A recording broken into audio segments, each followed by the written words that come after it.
everyone, welcome to another episode of the Noisy Neighbours podcast. We're here just before the final league games of this season, Christian, to talk about a big transfer rumour sort of deal that looks like it's going to go through.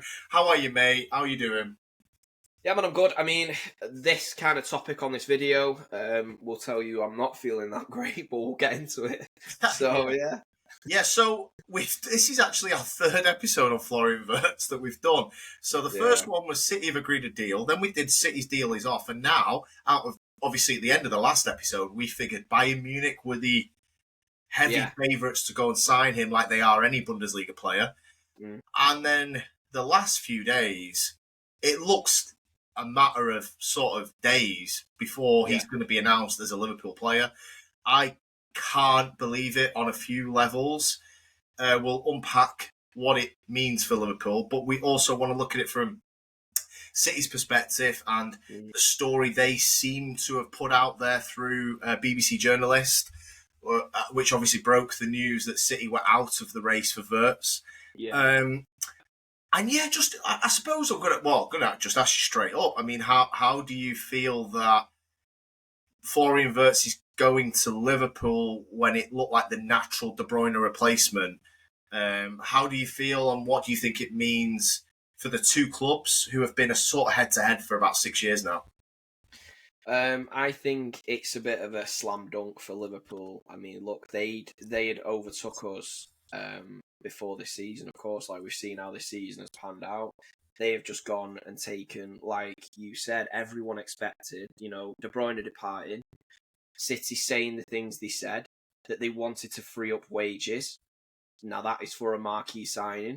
Wirtz is the most coveted number 10 in world football currently. It all pointed towards Manchester City. Then we started getting linked. It started heating up. I was quietly confident on this deal because I thought, listen, it felt a bit like Haaland, and I thought, nah, they're not going to let it slip. They're gonna go balls to the wall, and I don't think Bayern can compete. I never really had Liverpool in my mind. I mean, then Liverpool came out just before we posted our last video. Before we posted the first City video with Wirtz. And I still wasn't that concerned. I've got to be honest. If I was a bit like, well, yeah, look, they might be throwing the name in the hat, but I don't think financially they're going to compete with City. I don't think they're going to band around the numbers that we will be willing to get him over the line. Then City come out of the blue. They say they're not, they're not willing to financially go there with this deal. It's deemed that it's not worth it. Which, yeah, look, we've done this in a previous video. I find very strange for my club to come out and say this. We're paying Erling Haaland $500,000 a week for 10 years. We have done numerous deals in previous seasons, which if you want to go back and watch one of our previous videos, I get into. So it doesn't make sense overall. I do think it was PR bullshit that City have come out with. I think we all thought at the time City put this out because maybe he chose Bayern. Now, really, it looks like City have put this out because actually he chose Liverpool. Which I think we've all got to be big enough to admit. And look, mate, if you tangle with the best and you go after the best players, you're going to lose a few. So I don't see why City, if they have, look, I don't have concrete evidence to say they're not telling the truth. Maybe they did just think it was too expensive. But I don't think that was the case. And I feel like they've made a rod for their own back if they have decided that this was a PR move and it was deemed in their best interest to like soften it for the fans. No, what you've actually done is made it worse. You should have just said, we actually went all out for him and he's fucking picked Liverpool. What can we do? Yeah, it's wild on a few levels. I mean, obviously it's nervous looking ahead for you and City and the club because we don't know the fee yet. So it's going to be interesting to see what obviously mad figures are being bandied around. We don't know what the fee is. We can assume that the fee for Liverpool is the fee for City. It is down to the player. So Bayer Leverkusen just did not want to go to Bayern. That was basically it. So a Premier League team is going to get, say it's 120 million. I don't have any idea what it's going to be. I don't believe they've even settled on a fee yet, but Wirtz has agreed terms with Liverpool. Seems to be the backward way these days. The player seems to agree his contract, and then the teams agree a fee. Obviously, it gives Leverkusen good leverage, really, because it's like, well, you already settled for the player. This is the fee. Yeah. This is going to be interesting to see what it is because we don't know yet. Look, 150 has been banded around, 100, 120. We don't know where it's going to land. We don't know what salary he's getting either. This is a weird one because I feel like Liverpool, I think there's more than just football reasons behind this. And he is a very good player from what I've seen, and we don't know how it's going to translate. We spoke about the Bundesliga flops, and there's been a whole host of them. Me personally don't think Wirtz is going to flop. I think he's too technically good to flop. I don't think his game is built around pace, power, shit defence is giving him numbers, which I think a lot of the others are. I think that Liverpool have gone for Wirtz because, well, one, they think they can get him.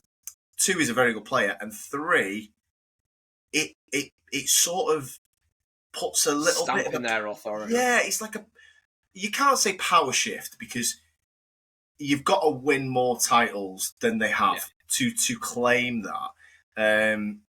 Well, also they might think there's a championship window here as well, which is another. And there's a few reasons, but I do think they're looking at this like we've gone toe to toe with City for the most coveted number 10 in the world, and we've got him, and we've got him against a financial powerhouse in City.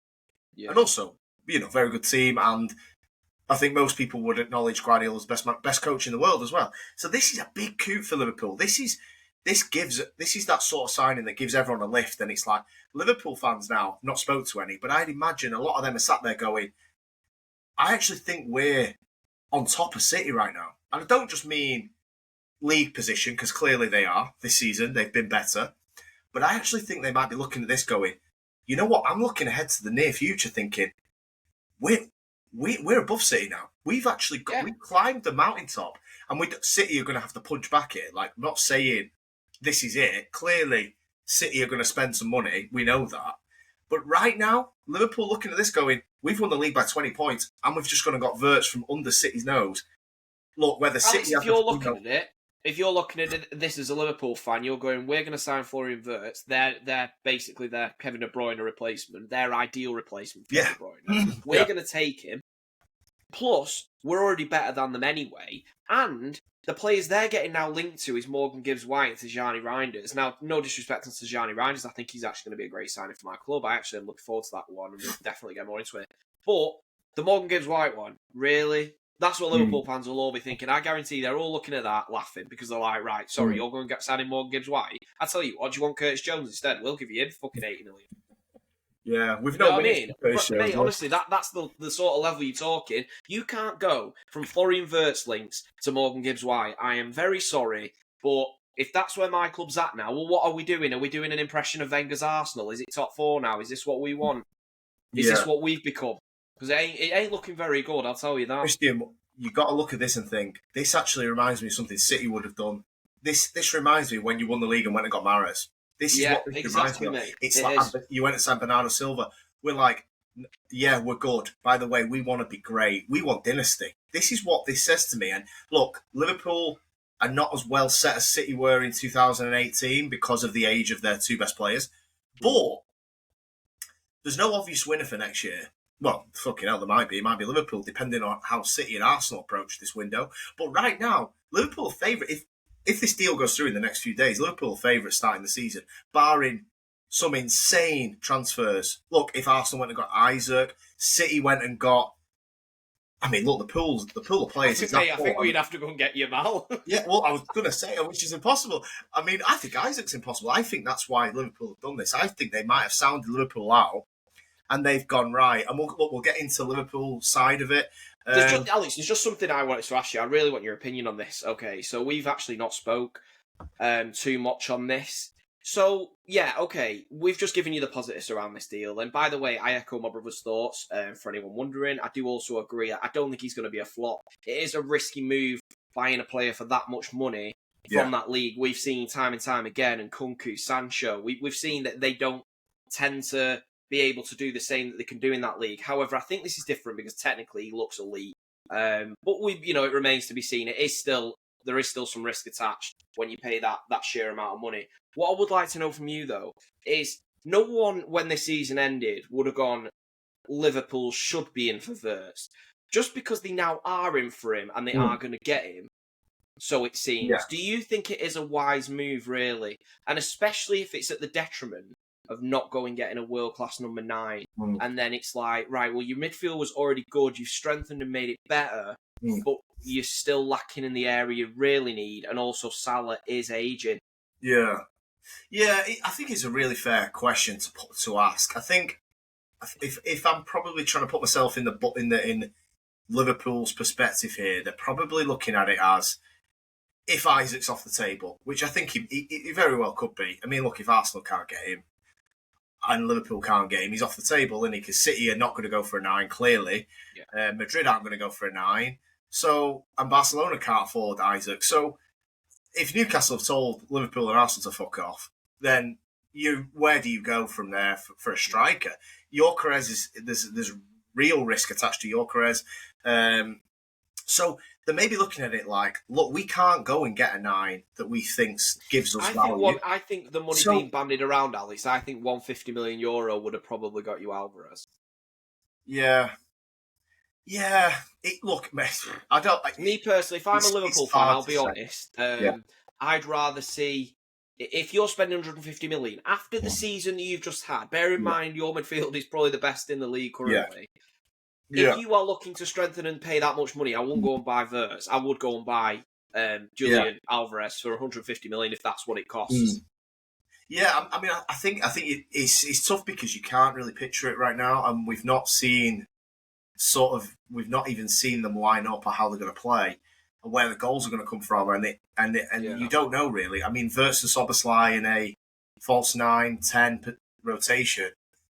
I need to see it really. I mean, obviously, look, they must have a good idea of how this is going to work, footnotes. But I mean, what you would say a very good pro on it is that you've gone from having 3 centre mids. Curtis Jones was your 4th, wasn't he, for Liverpool? Now, Szoboszlai can drop in and rotate with them 2. So if Wirtz is your 10 and say hypothetically they play Jota to start the season, Szoboszlai, McAllister, Gravenberch, you have a backup then. And a bit of, because they ran out of steam, didn't they, against Paris? And towards the back end of the season, Liverpool started blowing a little bit, but we're under no pressure. Yeah. So you do have that.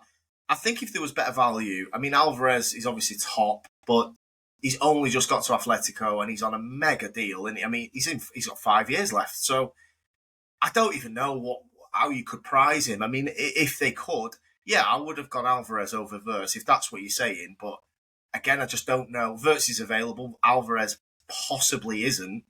And then there's the other side. Then there is the other side of the argument, Alex. It's like, to me, and I'm not getting at this signing. If any Liverpool fans do click on this, they might say it's a bit of City fan. I'm honestly not. No. I'm just saying from my point of view. After the season you've had, you're very, very strong in that area. And we all know the area you're lacking. And I feel like if you went and got a number 9, that really terrifies me. Because Liverpool, with Salah and an elite number 9, and the midfield that's already stronger than everyone else in the Prems, not a good prospect for all of us guys trying to catch you. Strengthening an area you're already strong, you've got better. Yeah. But he's not gonna really get you a lot of goals, Florian Wirtz. Like, if you're planning on playing him false 9, you need to go and watch how he plays, because he ain't a false 9. No. Here's the other side to the argument, though, Alex. Are they going getting Florian Wirtz because they already have something in their mind? Are they going to go out and are they going to go and get Gyökeres? He's got a release clause. He's an easy buy. And to be fair, he would, if everyone goes for Gyökeres, he's going to pick Liverpool. They've just signed Wirtz. They're the Premier League champions. I'm not having he's going to go to Arsenal. He's not picking Arsenal over Liverpool. If you're a striker now, I mean, you're queuing up to get in the door there. Versus not only that, Alex, I mean, you look at playing. The only alternative would be going to Arsenal. City aren't going to go for a 9. I don't think United can move on him because of their financial situation. Plus, I think he wants Champions League football. So, Arsenal, if you look at the way they play, as a number 9, that's not really like that glamorous of an option for you. If you look at the way Liverpool play, you're like, fuck me. I fit straight in. And plus, they've just gone and bought Wirtz. Yeah. So, that's the concern, mate. If they go and get Gyökeres as well. I suppose a big thing with it as well, though, Christian, that you got to look at is that if let's just go back 12 months hypothetically. Klopp's leaving, Slot's coming in. They didn't sign anyone. Nobody thought they were going to go and win the league. And then they line up with Szoboszlai as a number 10. Nobody thought they were going to win the league with Szoboszlai as a 10. And to be fair, his numbers aren't eye-popping. I think he's a good player, Szoboszlai. They've got through it with Salah's ridiculous output, though, Christian. And I think that what Wirtz does is it does alleviate some of the pressure on Salah. That, look, Liverpool wouldn't have won the league with Szoboszlai as a number 10 if Salah scored 15 goals. Now, what Liverpool might be thinking is, this does give us at least another option. Szoboszlai's never going to have 12 goals, 12 assists, ever. He's just not that type of player. He's good. He's a good number 8 who they pushed into a role that suited them off the ball perfectly, and it got them goals in pressing circumstances. And I remember when Szoboszlai played at Old Trafford, he was really effective in that high press. And against Tottenham, they got a lot of turnovers high up the pitch, and Diaz and Jota and Salah get their goals from that. Obviously, this is a completely different thing. I mean, do you go Szoboszlai false 9 and Wirtz 10? Because really, you're looking at this going, do I really want to waste Wirtz being occupying centre-backs when really Szoboszlai, we won the league with him anyway? Like, they're not, mate. You can't go and pay 150 million euro for a footballer and play him out of position. I mean, exactly. I don't even think Pep would do that. So you're looking at Szoboszlai false 9. I mean, look, they won the league with Firmino. They nearly got 100 points. He got 10 goals. So, I don't know. I think it's a very fair question. That was with Pete, Salah and Mane, though. And you've got to remember, they've not got that now. They've got Luis Diaz on one side. And they've got an aging Salah. And the thing is, right, I'm not getting at Salah. Salah has looked after himself, and he could go, who knows, he could go on for another 3-4 years at this level. Yeah. I'm just going to warn you, though. When that drop-off comes, I've seen it with my club. We've all just seen Kevin De Bruyne. When that drop-off comes, there's no fucking warning. And it hits like an express train. Because suddenly, you're like, my God, they're struggling to control the ball. They can't beat a man. They can't score anymore. Yeah. You know. I do think that's maybe a big thing is we need a new best player in the team. And who better to go and get, really? I know what you're saying. It's not a perfect piece of the puzzle. Yeah, I think there's more than just football reasons behind this. I honestly do think that they've looked at this with a almost, look, we can really little boy City here, and nobody's done that. Nobody does that to City. And Liverpool have gone, you know what? I'm guessing they had a hunch they could get him. I mean, I didn't even know they were in for him. I didn't even think they had a ticket. I mean, to go from, Liverpool might be interested, to he's picked Liverpool in a week has blown my mind. I mean, it still has. Yeah, I mean, the thing is, though, Alex, it's weird, isn't it, the media in this country? It's like, if City went and did, I mean, the rumours are 150 million on Wirtz, and it looks like 80 million for the two fullbacks, right? Yeah. Collectively. Yeah. You're talking a lot of money that they're blowing, right? Yeah. In a short space of time. And are they done? Because like you say, we think they need a 9. They're lacking in that area. This window could be very, very hefty. Yeah. I do think if either of our clubs had done it, I feel like the scrutiny would be on us a bit more. Yeah. And I feel like the pressure on Wirtz would be a lot on him a lot more as well. Yeah, of course. So, I mean, it's a bit of a... The only thing I will say to you is Liverpool stand ground better than our two clubs. So when things look bad, things look bleak, Liverpool, there is an element here where they got lucky. They got lucky with Caicedo because they offered that. They offered 120 or whatever it was, 110. Yeah, this is that Caicedo deal. In a way, that Caicedo deal not going through has almost paved the way for this, in a way, if you actually think about it, because if that Caicedo deal went through, they got Endo instead for 8 million, didn't they? So they saved 100 million on Caicedo Endo, right? Yeah. Then Klopp goes through the season. I don't remember him doing anything in January. Slot comes in. They do nothing in the summer. Do they accept the winger, the Italian guy? Last day. Chiesa. They got Chiesa on the last day, didn't they? And Slot, they just ran it back, and they were like, but, so where United and City, we have these stupid, well, look, more United, but say City's January, for example. City went into panic mode in January when they should have stood pat. And I don't know how your January signs are going to turn out, but that's where, say City sign 150 million this summer, which I'd say is a given. It might be more. That puts your spendings January and the summer to 350. Kirkes, Frimpong, Wirtz, you said he's looking at about 150 plus 8. That's about 240 million.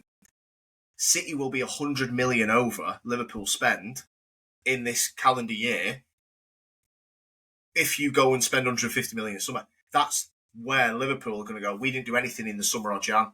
So they stood their ground. Oh, listen, they have banked it. They've done well. They've waited for the opportune moment, and now they're pouncing. That's where your money. So yeah, it makes. They did get lucky, guys. Let's be clear. They have stood their ground in moments of pressure, like last summer when it was, what were you giving Arne Slot? He's got no new signings. They stood their ground well last summer, and then they've seen it through. Didn't spend in January, and the fact they were like, we want more players, we could have won the Champions League. Again, no, we're going to get to summer. You're all going to be happy because we're going to go for Wirtz. Alex, the Caicedo one could have made them like a top 4 club. It could have put them in a situation that I don't think they could have recovered. It was panic because they're not the kind of team that could. Listen, they've got this one in them, this big signing, but Wirtz wouldn't have happened if Caicedo did. I totally agree. And then it's like, well, you missed it. I don't mind Caicedo, but we just know the money that got paid for him was absolutely outrageous. If you go and buy him for 50 million, then it's a good signing. It's not Caicedo's fault. He didn't make the fucking price up. Chelsea just lost their head, but so did Liverpool, and that's what's important to mention. And if you remember, it was Klopp's last season, and the fans were like, "We want you to give Klopp a title-winning team," and obviously they didn't. They came third. And then again, they were booting off because they didn't give Slot anyone. And then but that now look that sometimes you do have to trust the club and obviously the way Liverpool operate, they do spend big. Then next summer spend nothing. Then spend big. Then spend nothing. We are in the spend big summer. Unfortunately for us, Christian, they're in the spend big summer off the back of a fucking title. We've never. Yeah, exactly. This hasn't happened before. This is. We've had that. Do you remember when they won the league with 97 points? Or 98? Do you remember the COVID final? Yeah. The COVID. Oh, they've only won 2, haven't they? So the one before this. And they went into the summer and they signed Thiago Alcantara. That was it, didn't they? They didn't do anything else, as far as my memory can remember. Yeah. Van Dijk tears his ACL. They go on to finish 4th and City win it. And then that was the first of 4 titles for City. So what happened was they won the league, then went into a zero summer, didn't they? They went, we've give you Van Dijk, we've give you Fabinho, we've give you these players. You're getting nothing now. We give you Alisson as well. What's happened this time? The difference is this time is they've just won the fucking league, and now they're going, oh, but this is our spending summer. Like, this should be their 0-1. Yeah, like, it's a Brucey bonus, isn't it, for them? Like you said, the only thing similar would have been City, 2018. Yeah, well, mate, and we just kept going at it. You go and get Silva and Maris. Well, look, we've got to play devil's advocate at the end of the day. Yeah. This is a lot of money for Liverpool Football Club on 4 players. Kirkes looks a solid signing. Yeah. I don't really think that can go too wrong because we've seen him all year. He looks at a high level. Frimpong, well, he can't defend. I'll tell everyone that, but neither could the guy that he's replacing, so does that really matter? And he is good going forward. You won't get like Trent sort of delivery-esque out of him, but he's powerful and he's got a lot of pace. So listen, that is what it is. You maybe are overpaying, if I'm being honest, for his ability level, but he is powerful. He's very athletic. It probably will work. That will only start being a problem maybe when Van Dijk falls off, because he's not going to be able to have the freedom to be just fucking going forward and not defending. However, I just think it's worth mentioning that they're spending a lot of money. If Wirtz doesn't work in the Prem and you are stuck with, I mean, if you are paying €150 million, I think he must be on about £400 a week minimum. I don't think he's taking less than that, because if you are valuing a player to purchase him at 150 mil, he's not on 200. And I don't think he's on 3 either. But, I mean, the rumours were 3. It's not 3. It's going to be higher than that. Because the numbers don't add up, does it? These agents are a lot smarter than us. And they will literally go to Liverpool, go, you value his services at 150 million euro. That's what you're giving Leverkusen. So you pay us accordingly as well. It's a fucking massive deal. So if this guy comes and he's not cutting it, it's a bit game-changing for Liverpool. It's a fair point, mate. And look, every signing's got risk attached to it. I'm really intrigued as to how it's going to look, to be honest. And obviously the fullback's being replaced. Kirkes will probably feel like for like because he's played in the Prem and he's had a very good season for Bournemouth. So I'd expect the Robertson sort of upgrade to be there straight away, really. Frimpong, I think that Christian, look, there's a reason Konate plays right centre-back for Liverpool, and that's because of Trent. Trent leaving, like they're going to need Konate to play another 50 games this season because Frimpong is going to be bombing on past Salah. But again, like to your point, Seamless, look, you don't want to gas them up too much. Let's flip it to City's perspective, Christian, before we wrap up on this episode. I want to get your thoughts on that this deal now looks done. Let's hypothetically say Wirtz is going to be suiting up for Liverpool as of August. City are looking at Reinders. Is there any other real rumours? And so let's say Reinders and Gibbs White go through. What else are you looking at? Do you want in your squad to compete with Liverpool, like just on paper, going into August? What do you want? Like, bloody hell, lad, you'll miss the game if I get going on this subject. How long have you got? Mate, we need an awful lot. Look, we were miles behind Liverpool before going into this transfer window. We've not really started the transfer window, and they look a stratosphere ahead. It's ridiculous. To get even close, look, we've gone through my club's problems. The wingers aren't good enough. They don't link well with Haaland, and we haven't got a centre attacking mid because Foden is just, we know what Foden's like at the moment. So that tells you that, look, if Gibbs White and Reinders come in, I think Reinders will work well. I think a perfect Gundogan replacement, perfect regen. I think that will help us a lot. Rodri comes back in. Don't get me wrong, that changes things. You get a Ballon d'Or winning player back in, but we don't know what level he's going to come back in at. ACLs we've seen have ruined many a careers, and even young players. Look at Leroy Sané; he never hit the level again. It can happen, especially with a guy that was at his peak. So we don't know. If, let's just say he comes back in at his peak, please God. Reinders comes in. It does change a lot. Morgan Gibbs-White replacing Kevin De Bruyne is absolutely ridiculous, and that makes us nothing more than a top 4 team. If he's the replacement for De Bruyne, then let's hope we just get top 4 next year, because that's all we are going to be able to do with him. Unlike the only positive is that Foden has got levels where he can be the best player in the league. Like you are seeing Wirtz going through, but we have already got a Florian Wirtz in our team. It's just he's had an absolute shocker of a year. People are quick to write players off. He's had a bad season. People not remember him pre that tournament with England. He was one of the best players in world football. Do you know what I mean? He was popping shots from 20 yards, hitting top corners, scoring screamers at the Bernabeu. We've got to remember that. So if we can get him back, then I'm not saying it's completely over with Gibbs White, because then Gibbs White could rotate. But there's a lot depends on it, Alex. I do think you need to improve the wingers, though, because they're not good enough. They are not good enough at all. Yeah, I agree, mate. I totally agree. And I think that City have got to really look at things around Haaland as well and how to build around him. We did a quick snippet on Haaland the other day and the decline in statistics with Haaland. And and obviously it's going to be interesting to see what happens next year. Can you get the curve to go back up with Haaland and go from 36 to 28 to 20? Can it go back up to 25? And you're looking at Wirtz and you were like, if we could get Wirtz. Yeah, exactly.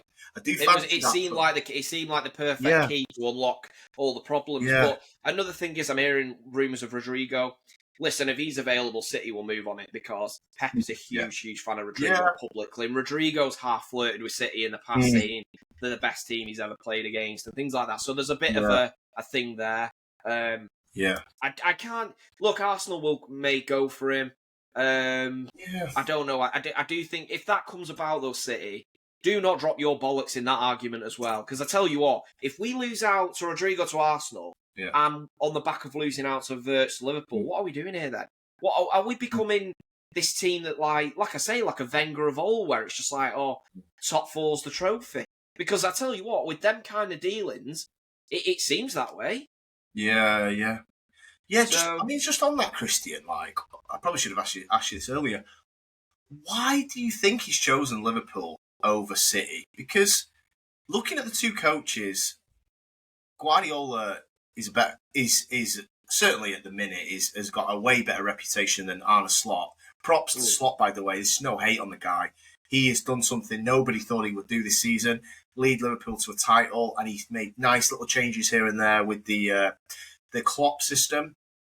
But just looking at it, like, from your perspective, are you a little bit shocked that, let's say hypothetically, City, the valuation shit was bullshit and he's just picked Liverpool? Are you surprised at that? And why do you think that? Is there anything you're concerned about? Maybe the future Pep? Is that a factor? Like, what do you think?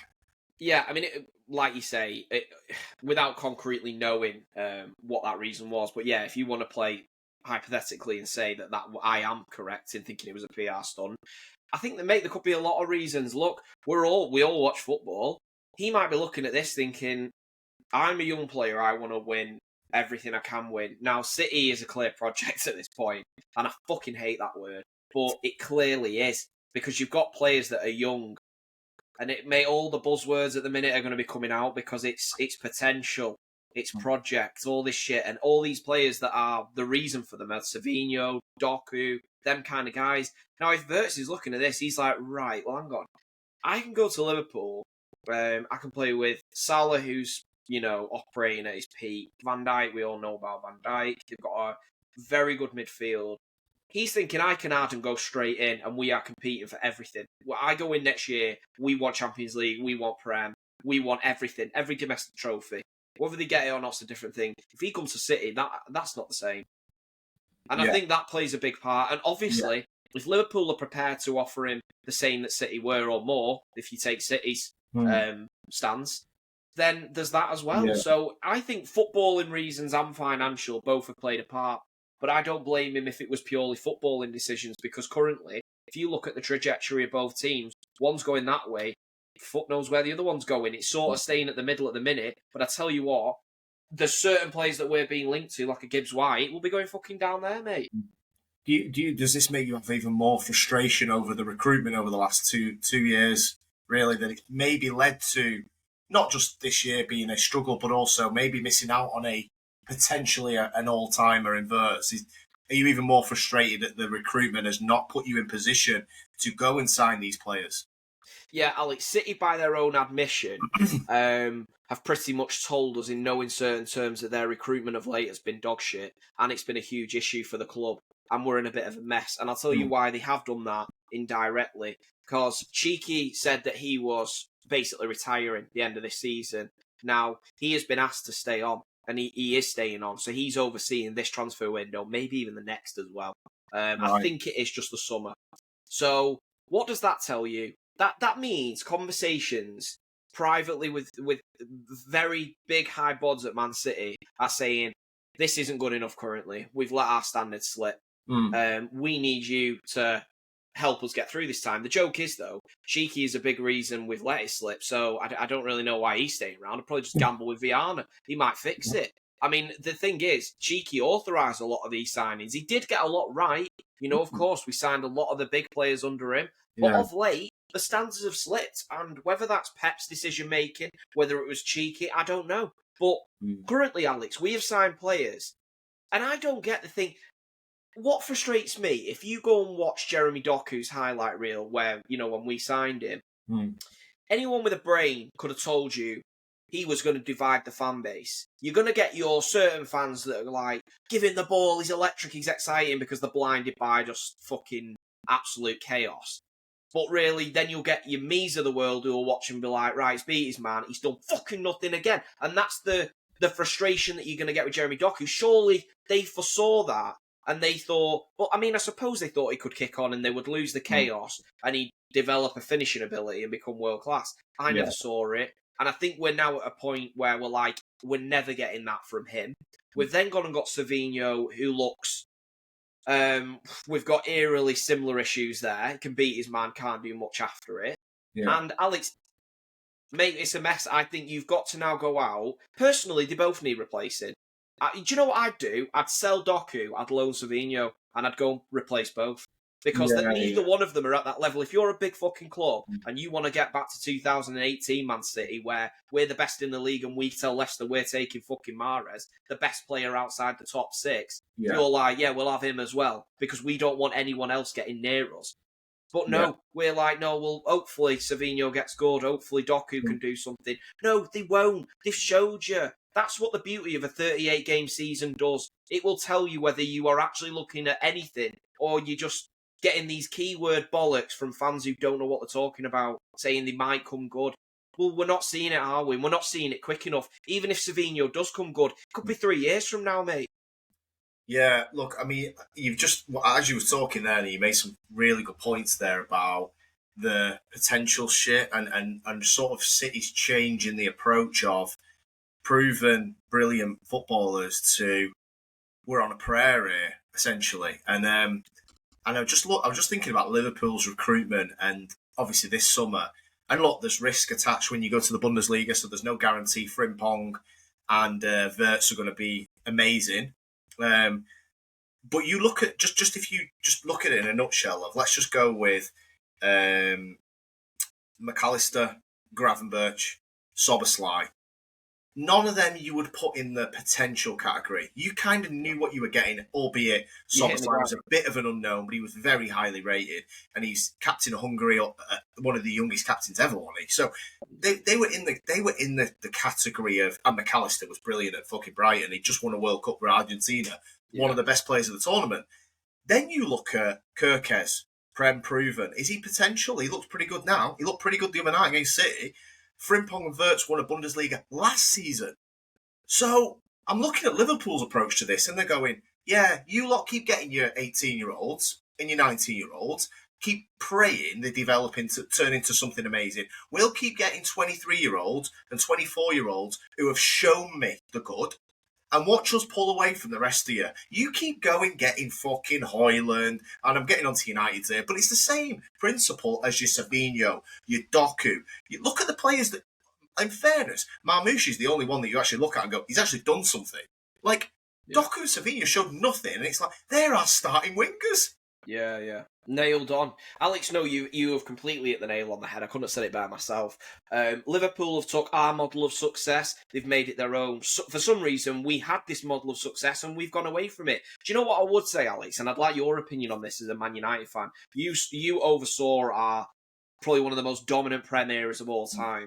Now, you saw what we were doing. And do you think, because I do as a City fan, do you think we got cocky and a bit complacent? Because, you know, when you beat us in that FA Cup final, we put it down to they were all hungover and things like that and all that bullshit. But we got overrun by Manchester United, make no mistake of it. And there was signs. There were signs of a decline. Now, I think this is where we have become complacent. Now, we see one game, a week. They are with them in training every single day. They should have seen these signs. But I'd just like you. I'd like your opinion on that. No, I thought that. I mean, look, it was a bad.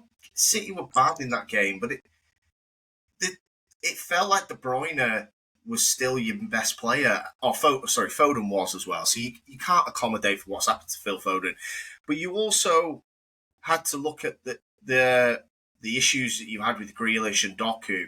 To go and get Savinho it's just like, look, I suppose you just won 4 in a row. So look, it's not like you're in the fucking dungeons here. You're projecting this as a little bit of what we have now got to redo the shitness of the last 2 years in the transfer windows. And then your provens haven't worked out. Your Gvardiols have not worked out as you would have hoped either. And then one that you did have, Alvarez, you lost. I remember when I thought City were getting the edge over United in 2011, 12 with the signings. And honestly, it feels like Liverpool are trying to do that now to you. It feels like that. And it's a little bit different because Liverpool didn't come from the depths of where City did. But in fairness, like, you were like fourth. I remember you coming fourth with like Adebayor and did Mark Hughes get you fifth? Or you were around fifth and sixth. Liverpool have been around fourth for a bit, haven't they? Like here and there, and then they won one and they dropped back off. And now they're looking at this model of signing players that are good now, and it's paying dividends. Do you even know how old McAllister is? I couldn't tell you. Is he 23 or is he 28? You know what? It don't matter because he's fucking mint. Like, Do you how old Sobersley? Is he 21 or is he 29? You're so right. Since when did we go away from just watching football and going, right, well, he is class and he is at that point now where he can win us trophies, he can make us compete. That was what the Riyad Mahrez signing did. Since when did we think, you are, mate, that what you said with Grealish and Doku, that's a madness that we came out of that season where Grealish was fucking done. No one was going to see a Grealish regen. He had his chance with the treble, and he got it right, and then he fell off again. You were never going to get a rebirth from Grealish again after that. And then you had Doku. We clearly saw Doku wasn't at it in terms of he's not going to be a dominant Prem winger to bring the Premier League home. I can't believe that they thought Savinho from our sister club that had one good season in La Liga, and it wasn't like he blew La Liga away. He had a good season in La Liga. You know what I mean? If Real Madrid, put it this way, Real Madrid, I believe, actually did look at him. I'm not doing a goal bridge here, I promise. There was rumours about Real Madrid had looked at him. I bet they maybe did. They maybe sent some scouts. They wouldn't have put him in the fucking first team, though. No. It'd have been like Arda Güler, where you'd have seen him maybe once or twice. And they'd have been like, well, we'll assess if you're good enough. But you're not going in the first team, cock. You're not going fucking playing as part of that front three. We bought him and told Savinho, you better be the guy, because we ain't got much else. Grealish is finished and Doku ain't good enough.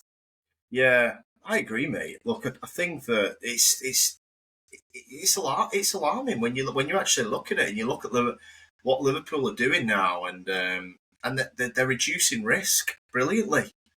And look, there's no guarantee.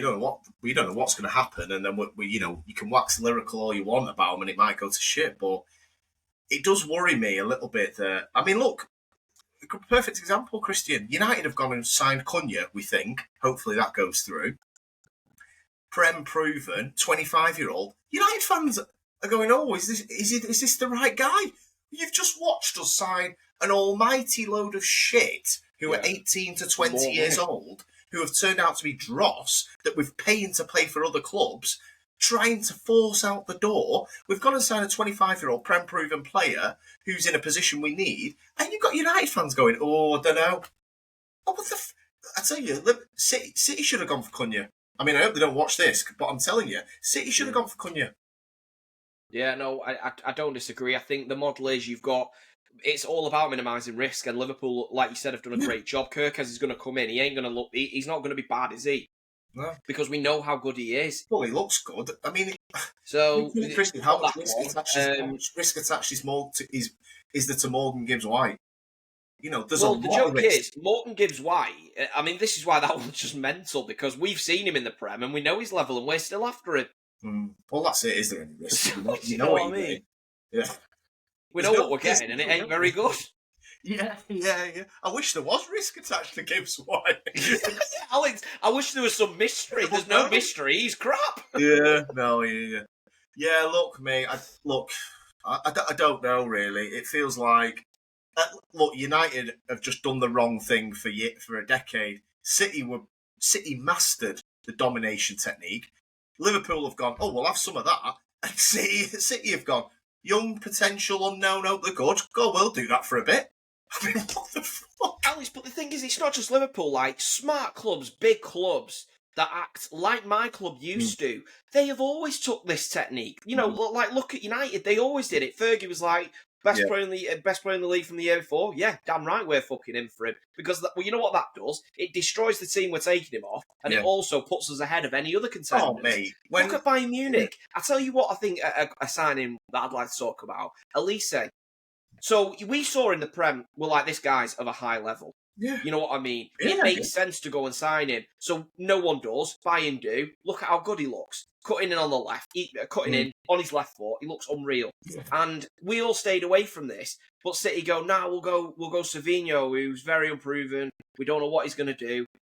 Well, that's a very risky signing, isn't it? Because if he's anything other than insane, then we're having a drop-off. So you're putting a lot of weight on that transfer. Yeah. And, yeah, Alex, look, we could go on all day, mate.